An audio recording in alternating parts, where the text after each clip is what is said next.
நம்ம சோலார் சிஸ்டத்தை பற்றி A to Z நம்மளுக்கு எல்லாமே தெரியும்னு நினச்சிட்டு இருக்கோம். ஆனால் உண்மையிலேயே நமக்கு தெரியாத நிறைய விஷயங்கள் அதுக்குள்ளே மறைஞ்சிட்டு இருக்கு. ஈவன் சயின்டிஸ்ட்டுக்கு கூட இன்னும் முழுசாக நம்ம சோலார் சிஸ்டத்தை பற்றி தெரியாது. இன்றைக்கி நமக்குள்ளே நீ பெரியவன் நான் பெரியவன் அப்படின்னு அந்த ஸ்டேட்டஸ் அடிப்படையில் சண்டை போட்டுட்ருக்கோம். ஆனால் நம்மளுடைய சோலார் சிஸ்டம் எவ்வளோ பெருசுன்னு எத்தனை பேருக்கு தெரியும்? ஒரு பிளானட்டில் வைரமலை பொழியுது, ஆசிட் மலை கூட பொழியுது, ஒரு நிலவு முழுக்க ஓஷன் இருக்குது. இப்படி பல விஷயங்கள் நம்ம சோலார் சிஸ்டத்தில் வினோதமாக இருக்குது. இது வீடியோ சாதாரண ஃபேக்ட் வீடியோ இல்லை. இந்த வீடியோ பார்த்து முடிச்சதுக்கு அப்புறம் இரவு வானத்தை நீங்கள் வேறு மாதிரி பார்க்க போகிறீங்க. ஸோ அதுக்கு இந்த வீடியோ ஸ்கிப் பண்ணாமல் கடைசி வரைக்கும் பாருங்கள்.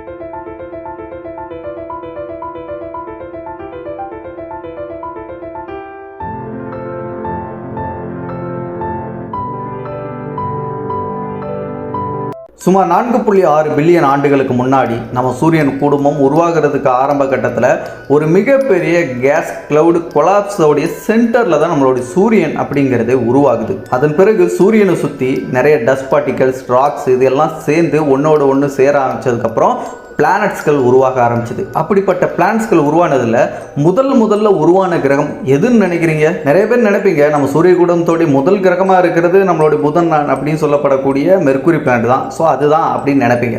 ஆனால் உண்மையிலேயே நம்ம சூரிய குடும்பத்தில் முதல்ல உருவானது ராக்கி பிளானட் இல்லை, கேஸ் பிளானட். அதுவும் சூரிய குடும்பத்துடைய மிகப்பெரிய லார்ஜஸ்ட் பிளானட் அப்படிங்கிற பேருக்கு சொந்தமாக இருக்கிற ஜூபிட்டர் அப்படிங்கிற வியாழன் கிரகம் தான். இந்த ஜூபிட்டர் தான் நம்ம சூரிய குடும்பத்தில் உருவான முதல் கிரகமாகவும் சுமார் 4.5 4.6 பில்லியன் ஆண்டுக்கு இடைப்பட்ட காலகட்டத்தில் உருவாயிருக்கலாம் அப்படி சொல்றாங்க. அதாவது நம்ம சூரியன் உருவான சில மில்லியன் ஆண்டுகளிலேயே உருவானது தான் ஜூபிட்டர். சோலார் சிஸ்டத்திலே அதிக மாஸ் கொண்ட ஒரு பொருள் எது? சூரியன் அப்படின்னு கெஸ் பண்ணியிருந்தீங்கன்னா கரெக்ட் தான். நம்ம சோலார் சிஸ்டத்தோடைய 99% மாஸை தனக்குள்ள வச்சிருக்கிறது நம்மளோட சூரியன். ஈவன் நம்ம சோலார் சிஸ்டத்தில் இருக்கக்கூடிய கிரகங்கள், நிலவுகள், ஆஸ்ட்ராய்டுகள் இப்படி எல்லாத்தையும் மொத்தமாக சேர்த்து மொத்தமாக வச்சாலும் கூடவே அதோடைய மொத்த மாஸ் அப்படிங்கிறது சூரியனோட மாசோட கம்பேர் பண்ணும்போது 0.2% கூட வராது. அப்போ சூரியனுடைய மாஸை கொஞ்சம் கற்பனை பண்ணி பாருங்கள் எந்த அளவுக்கு இருக்குன்னு. நம்ம சூரியனுடைய க்ளோசஸ்ட் பிளானட்டாகவும் முதல் கிரகமாக இருக்கிறது மெர்க்குரி தான். என்னதான் மெர்க்குரி சூரியன்லேருந்து முதல் கிரகமாக இருந்தாலும் அது நம்ம சோலார் சிஸ்டத்துடைய ஹாட்டஸ்ட் பிளானட் அப்படிங்கிற பேருக்கு சொந்தமாக இல்லை. முதல் கிரகமாக இருந்தும் இது ஹாட்டஸ்ட் பிளானட்டாக இல்லை அப்படின்னு கேட்கும் போது அதிர்ச்சியாக இருக்குல்ல? இதுக்கு ரீசனும் இருக்குது. புதன் கிரகத்துக்கு அட்மாஸ்பியர் அப்படிங்கிற ஒன்று கிடையாது, அதாவது வளிமண்டலம் அப்படிங்கிறது இல்லை. அதனால் சூரியனுடைய அந்த வெப்பம் அப்படிங்கிறது அங்கே லாக் ஆகி நிற்காம அப்படியே ரிட்டர்ன் ஆயிரும். ஸோ இதன் காரணமாக அதோடைய டெம்பரேச்சர் அப்படிங்கிறது, சர்ஃபேஸ் டெம்பரேச்சர் அப்படிங்கிறது 430 டிகிரி செல்சியஸ் வரைக்கும் அங்கே வெப்பம் அப்படிங்கிறது இருக்கும். அப்போ இது சூடாதானப்பா இருக்குது, 430 டிகிரினா சாதாரண விஷயமா அப்படின்னு நீங்கள் நினைக்கலாம். ஆனால் இதுக்கடுத்து இன்னொரு கிரகம் இருக்குது, அதை பற்றி சொல்லும் போது இன்னும் அதிர்ச்சியாவீங்க. இப்போ இது 430 டிகிரி செல்சியஸ் அப்படிங்கிறது பகல் நேர வெப்பநிலை தான். ஆனால் இரவு நேரத்தில் அப்படியே தலைகீழ மாறும். மெர்க்குரியில் -140 டிகிரியிலிருந்து 180 டிகிரி செல்சியஸ் வரைக்கும் குளிர் அப்படிங்கிறது நம்ம மெர்க்குரியில் வாட்டி விதைக்கும். அதாவது ஒரு பிளானட்டில் நரக வெப்பமும் பனிக்கால குளிரும் ஒரே இடத்துல இருக்குது. வீனஸ், வெள்ளி கிரகம். விடிவெள்ளி அப்படின்னு சொல்லிட்டு இந்த வெள்ளி கிரகத்தை பற்றி நீங்கள் ஒரு வார்த்தை கேள்விப்பட்டிருப்பீங்க.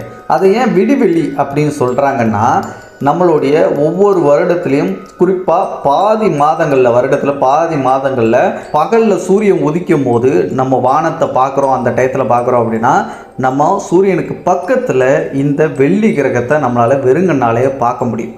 அதனால தான் இதை விடிவெள்ளி அப்படின்னு நம்ம தமிழர்கள் அழைச்சிட்டு வந்தாங்க.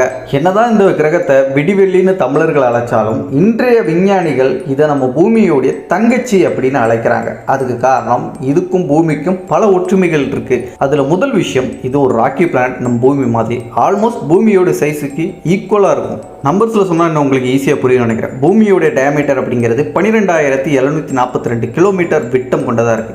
அதுவே அந்த பக்கம் வீனஸோட டயமீட்டர் அப்படிங்கிறது 12,104 கிலோமீட்டர் விட்டம் கொண்டது. ஸோ ஆல்மோஸ்ட் பூமியோட சைஸுக்கு ஈக்குவலான ஒரு பிளானட் தான். இது ஒரு ஒற்றுமை. ரெண்டாவது இருக்கக்கூடிய விஷயம், நம்ம பூமியில் அட்மாஸ்பியர் இருக்கிற மாதிரியே வீனஸ்லேயும் அட்மாஸ்பியர் அப்படிங்கிறது இருக்குது. ஆனால் பூமியை விட 90% அதிகமான அடர்த்தியான அட்மாஸ்பியர் இருக்குது. ஸோ திக்கான அட்மாஸ்பியர் அப்படிங்கிறது வீனஸில் இருக்குது. ஆனால் நம்ம பூமியில் அட்மாஸ்பியரில் ஆக்சிஜன் அப்படிங்கிறது இருக்குது. ஆனால் இங்கே அட்மாஸ்பியரில் ஆக்சிஜன் இல்லை. அதுக்கு பதிலாக கார்பன் டை ஆக்சைடு தான் 92% மேலே அதிகமாக இருக்குது. இதில் இன்னொரு ஷாக்கிங்கான விஷயம் என்ன தெரியுமா? வீனஸோடைய ஒரு வருஷம் அப்படிங்கிறது அந்த கிரகத்தோட ஒரு நாளை காட்டிலும் கம்மியானது. வெள்ளி கிரகம் சூரியனை ஒரு தடவை முழுசாக சுற்றி வள வர்றதுக்கு பூமியோட நாட்கள் படி 225 நாட்கள் எடுத்துக்கிடும். ஆனால் தன்னைத்தானே முழுசாக சுற்றி ஒரு தடவை வள வர்றதுக்கு 243 பூமி நாட்கள் எடுத்துக்கும். கேட்கவே வினோதமாக இருக்குல்ல?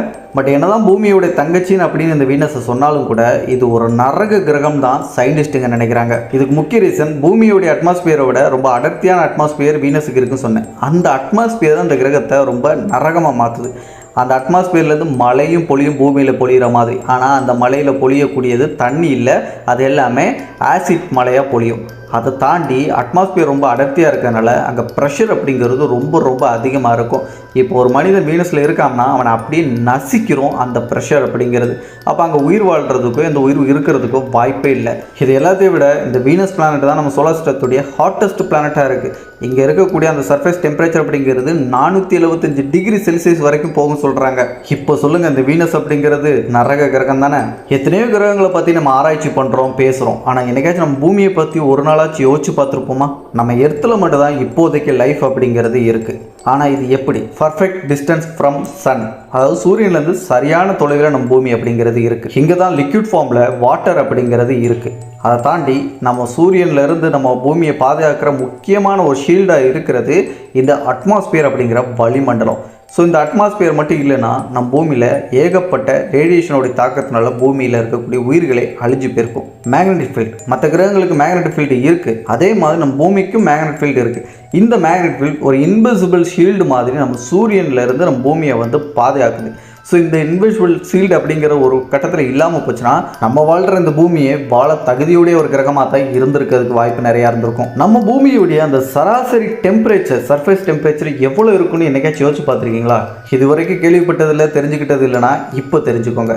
நம்ம பூமியுடைய சராசரி சர்ஃபேஸ் டெம்பரேச்சர் அப்படிங்கிறது 15 டிகிரி செல்சியஸ். பட் இதில் ஒரு ட்விஸ்ட் இருக்குது. பூமியுடைய சராசரி டெம்பரேச்சர் அப்படின்னு சொல்லப்படுற இது மொத்த பூமியுடைய டெம்பரேச்சராக இருந்தாலும் இது ஒவ்வொரு நிலப்பகுதிக்கும் ஒவ்வொரு இடத்துக்கும் கொஞ்சம் டிஃப்ரென்ஸாக இருக்கும். பட் ஆனால் சயின்டிஸ்டுகள் எல்லாம் ஒரு மரத்த கருத்தோட இதுதான் பூமியோட டெம்பரேச்சர் அப்படின்னு சொல்லிட்டு கணிச்சு ஆய்வு மூலமாக சொல்லியிருக்கக்கூடியது தான் இந்த 15 டிகிரி செல்சியஸ் அப்படிங்கிறத புரிஞ்சுக்கோங்க. மார்ஸ் பிளானட், செவ்வாய் கிரகம், நம்ம ஃபியூச்சரில் வாழ போகிற ஒரு கிரகமாக கருதப்படுது அப்படின்னா அது இந்த செவ்வாய் கிரகம் தான். சயின்டிஸ்டுகளுக்கு எப்போதுமே இந்த பிளானட் மேலே மிகப்பெரிய கண் அப்படிங்கிறது இருக்குது. அதுக்கான ரீசன் செவ்வாய் கிரகத்தில் இதுவரைக்கும் நடத்தப்பட்ட ஆய்வுகள் மூலமாக அங்கே ரிவர் இருந்ததுக்கான தடயங்களை கண்டுபிடிச்சிருக்கோம். அப்போது ஒரு காலகட்டத்தில் செவ்வாய் கிரகத்துலேயும் தண்ணீர் இருந்திருக்கலாம் அப்படின்னு சொல்கிறாங்க.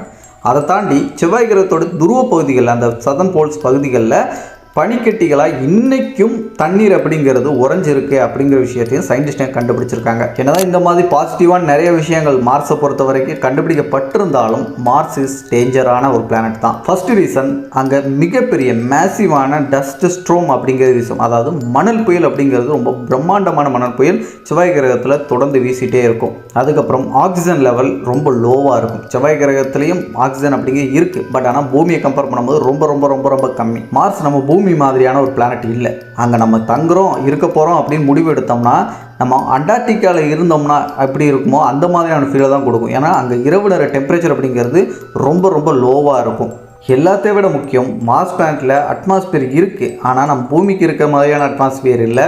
அது ரொம்ப மெல்லிய அட்மாஸ்பியர் இருக்கிறதுனால சூரியன்லேருந்து வரக்கூடிய அந்த ரேடியேஷன் டைரெக்டாக மார்ஸோடைய உள்ளே வரும். அப்படி உள்ளே வரும்போது நம்ம மட்டும் அங்கே இருந்தோம்னு வச்சுக்கோங்களேன், நம்ம அங்கே தங்கின சில மணி நேரங்கள்லையோ அல்லது சில நாட்கள்லையோ நமக்கு கேன்சர் வர்றதுக்கு கூட வாய்ப்பு இருக்குது. அந்த அளவுக்கு அந்த ரேடியேஷனோடைய தாக்கம் அதிகமாக இருக்கும்.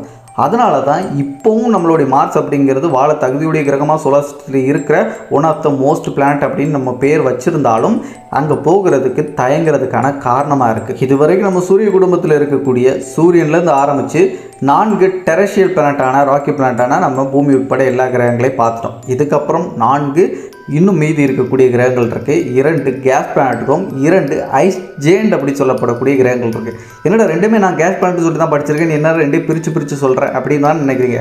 கொஞ்சம் வெயிட் பண்ணுங்கள், அடுத்த வீடியோ பார்ட் 2 வரும்ல, அந்த பார்ட் 2 வீடியோவில் அதுக்கான ஆன்சரை ரிவீல் பண்ணுறேன். அந்த வீடியோ மிஸ் பண்ணாமல் பார்க்குறதுக்கு நம்ம சேனலை இன்னும் கூட சப்ஸ்கிரைப் பண்ணால் ஜஸ்ட் சப்ஸ்கிரைப் பண்ணி பெல் நோட்டிஃபிகேஷனை ஆலில் செட் பண்ணி வச்சுக்கோங்க. அப்போ தான் அந்த வீடியோ மிஸ் பண்ணாமல் பார்க்க முடியும். இந்த வீடியோ உங்களுக்கு பிடிச்சிருந்துச்சு அப்படின்னா இன்னும் கூட இந்த வீடியோக்கு லைக் கொடுக்கலாம், ஜஸ்ட் லைக் கொடுத்துருங்க. அண்ட் இதே மாதிரி நிறைய சுவாரஸ்யமான தகவலுடன் அடுத்து நான் உங்களை சந்திக்கும் வரை நான் உங்கள் சேகர். Bye bye.